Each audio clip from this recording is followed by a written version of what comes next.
Attenzione, attenzione, Udine che interviene. Keram ha segnato il gol del vantaggio sulla promozione su sanitari, ceramiche e accessori per la tua casa. Sei vincente? Keram ti fornisce l'assist giusto per fare gol davanti a tutti. Keram si trova a Tavagnacco in via Nazionale 56 di 1, aperta tutti i giorni, esclusa la domenica. Keram, non perdere l'occasione. La nostra emittente, in occasione dell'87esima adunata nazionale degli Alpini a Pordenone, che si è svolta dal 9 all'11 maggio scorso, mette a disposizione di chi volesse un DVD con le riprese dell'adunata fatte da numerose gru da un'altezza di 50 metri. Il costo del DVD è di 30 euro, con la possibilità di spedirlo in tutta Italia.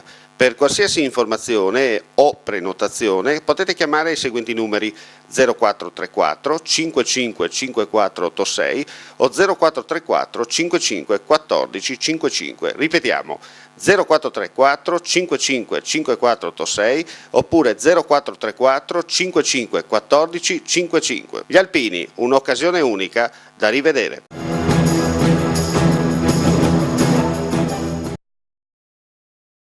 Un grave episodio di cronaca nera ha scosso ieri sera la piccola comunità di Casali Battiferro in comune di Remanzacco.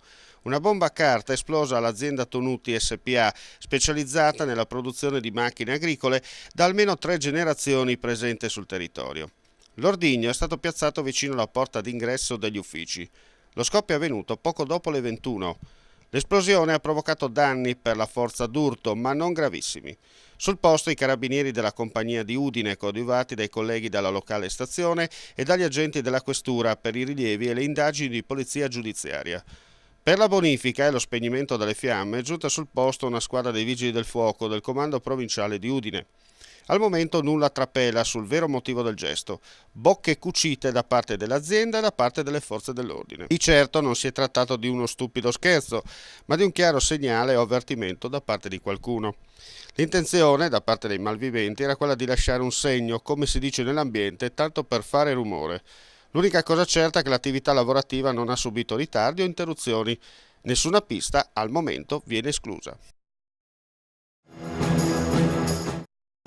Il prossimo 2 giugno, che sarà un lunedì, ma sarà un lunedì di festa, la festa della Repubblica, e anche Udine sarà celebrata con ovviamente il tricolore e con tanti ingredienti, e anche in prefettura con la consegna delle onorificenze. Ecco, per il governo cosa rappresenta questa giornata? Ma rappresenta un momento di grande unità in cui tutti ci riconosciamo veramente sotto quella che è la nostra bandiera nazionale, ed è un momento in cui celebriamo questa grande conquista della Costituzione, dei valori fondamentali, insomma, che abbiamo saputo scrivere dopo appunto una drammatica stagione, insomma, di guerre, insomma, e di momenti di compressione dei diritti fondamentali. Abbiamo saputo scrivere nel grande libro della Costituzione. Ecco, in questa giornata troviamo la compartecipazione di comune, di provincia, degli studenti, del conservatorio, ecco, quindi mettersi tutti assieme, oltre ovviamente della prefettura e quindi del governo. Insomma. E soprattutto dei cittadini,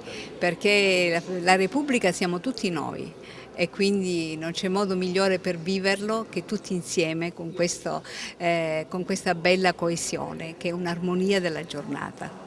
Dicevo appunto conservatorio perché? Perché l'ultimo atto di quella giornata del 2 di giugno sarà che cosa? Sarà questo bellissimo concerto che il conservatorio, insomma, sta allestendo e che con le note della musica parlerà più di ogni altra voce per dire il giorno straordinario che stiamo vivendo. Tutto al Teatro Nuovo Giovane da Udine, no? Esatto. Che sarà ingresso anche libero, così diciamo la gente può anche venire. Ecco, e l'invito è che tutti i cittadini possano esserci. Grazie. Perché l'associazione Generazione del Terzo Millennio ha deciso di parlare di lavoro precario? Qual è la situazione nel contesto udinese che vivete dunque in prima persona sulla vostra pelle? Indubbiamente il dramma del precariato è un dramma che vive migliaia e migliaia di persone, e noi come associazione abbiamo cercato appunto di organizzare questo incontro dove si è arricchito non solo con gli interventi dei relatori ma anche con la testimonianza delle persone che hanno partecipato. E in conclusione tutti siamo usciti con una domanda da porsi, che è quella di capire effettivamente dove si vuole andare: ridurre, ridimensionare la precarietà oppure creare cattiva occupazione.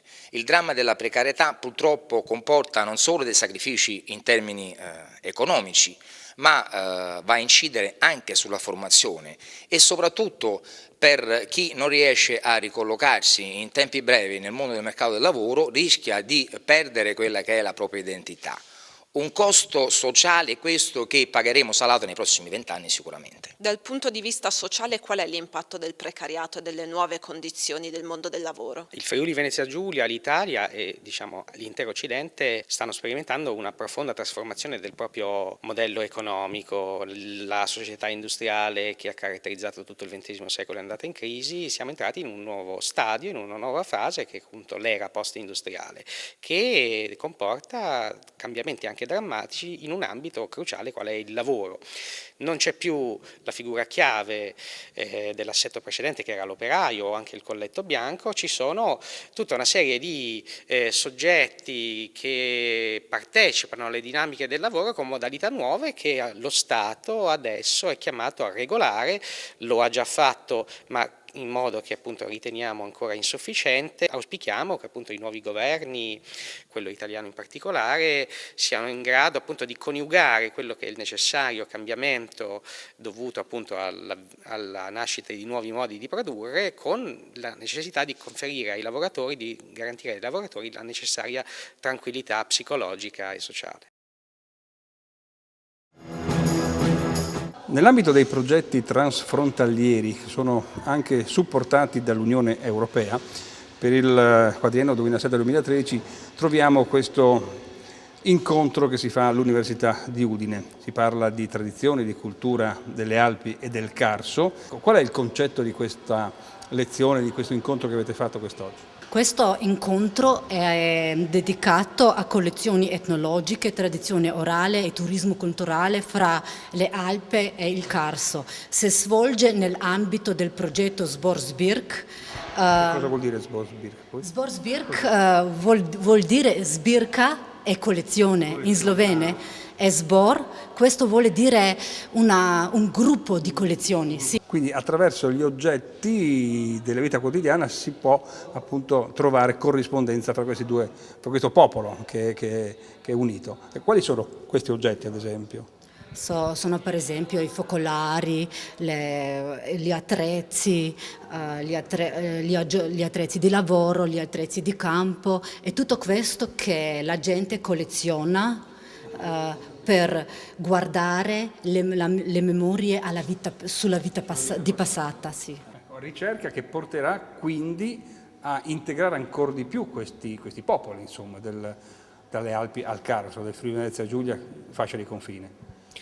Beh, direi che insomma... Per capire forse agli altri insomma, certo, che esistono delle analogie. Certo, questo è fondamentale, no? Noi siamo in grado di creare una rete, quindi ci saranno poi delle pubblicazioni che in qualche modo racchiuderanno tutti questi punti e quindi anche in questo modo si creerà un percorso e anche gli strumenti, è vero, per poter percorrere queste strade comuni ripeto, il prossimo anno quindi saranno a disposizione di tutti e quindi certamente è importante, i progetti internazionali insomma, hanno un valore enorme in questa fase storica e insomma, i risultati sono davvero così tangibili. Se vuoi il mio posto prendi anche il mio handicap, è questa l'idea sua che presenterà in Consiglio Comunale per fare da deterrente relativamente al fatto che molte persone parcheggino nei posti che non sono loro, dunque quelli delle persone diversamente abili. Questo potrebbe funzionare? Diciamo che l'idea nasce dalla richiesta di parecchi cittadini che vengono coinvolti purtroppo da persone non certamente civili che occupano i posti, ma non solo occupano il posto delle persone handicappate, ma si comportano poi a richiesta di spostarsi oppure di lasciare libero il parcheggio in una maniera molto incivile. L'idea è nata da una mia visita in una città a suo tempo dove ho visto questi cartelli che venivano esposti in prossimità degli stalli gialli delle persone invalide. Mi è rimasto impresso perché effettivamente può essere un buon deterrente, sicuramente non risolve il problema, però con un costo minimo dare un segnale e permettere, diciamo così, a queste persone di utilizzare gli spazi che gli sono e gli devono essere garantiti, mi sembrava una cosa abbastanza giusta e da promuovere in Consiglio Comunale per vedere se effettivamente c'è questa sensibilità nei confronti di queste persone disabili. A costi relativamente ridotti questa operazione?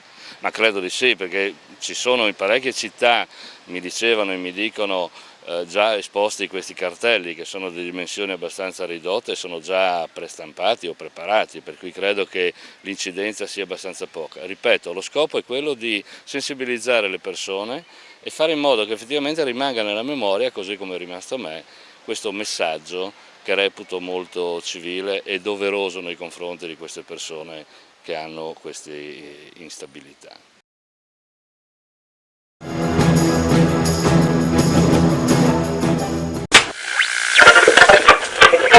Attenzione, attenzione, Udine che interviene. Keram ha segnato il gol del vantaggio sulla promozione su sanitari, ceramiche e accessori per la tua casa. Sei vincente? Keram ti fornisce l'assist giusto per fare gol davanti a tutti. Keram si trova a Tavagnacco in via Nazionale 56 di 1, aperta tutti i giorni, esclusa la domenica. Keram, non perdere l'occasione.